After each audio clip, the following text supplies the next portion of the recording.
சரி, இப்போ லம்ப்ஸ் இருந்தா அது கேன்சர் அப்படின்னு சொல்றோம். அப்ப எல்லாருக்குமே இருக்கக்கூடிய ஒரு கேள்வி, எல்லா லம்ப்ஸுமே கேன்சரா அப்படின்னு சொல்லிட்டு. would you like to address that, sir? கண்டிப்பா.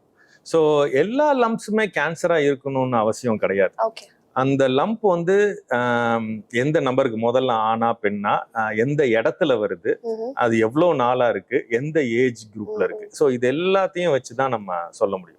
இன் ஜென்ரலா ஒரு லேடிக்கு, அதாவது ஒரு 40-45 இயர்ஸ்க்கு மேல ஒரு பிரஸ்ட்ல ஒரு லம்ப் வந்துச்சு அப்படின்னா அது கேன்சரா இருக்கிறதுக்கு சான்சஸ் ரொம்ப ஜாஸ்தி. அதே இது ஒரு யங் கேர்ள், ஒரு 20 இயர்ஸ்ல ஒரு லேடிக்கு ஒரு பிரஸ்ட்ல ஒரு லம்ப் வந்துச்சுன்னா அது கேன்சரா இருக்கிறதுக்கு வாய்ப்பு ரொம்ப கம்மி. ஸோ அதே இது ஒரு கால்லயோ கையிலையோ கொழுப்பு கட்டிகள் ரொம்ப காமனா வரலாம். ஸோ அந்த மாதிரி சாதாரண கட்டிகளும் நிறைய இருக்கு. ஸோ அதனால எல்லா கட்டியும் கேன்சரா இருக்கணும்னு அவசியம் கிடையாது. பட் ஜென்ரலா எந்த கட்டிலாம் நம்ம வந்து ரொம்ப அலர்ட்டா இருக்கணும் அப்படின்னு கேட்டிங்கன்னா, any breast lump in any woman, அது வந்து கண்டிப்பா போய் பார்க்கணும். இல்ல உடம்புல எந்த ஒரு கட்டியும் 3-4 மாசத்துக்கு மேல தொடர்ந்து இருக்கு, எஸ்பெஷலி அது சைஸ் ஸ்லோவா வளர்ந்துட்டே இருக்கு, ஒரு 3-4 சென்டிமீட்டருக்கு மேல இருக்கு, இல்ல அதனால தொந்தரவு இருக்கு அப்படின்னா கண்டிப்பா அதை போய் டாக்டர்கிட்ட நம்ம என்னன்றதை பார்க்கணும்.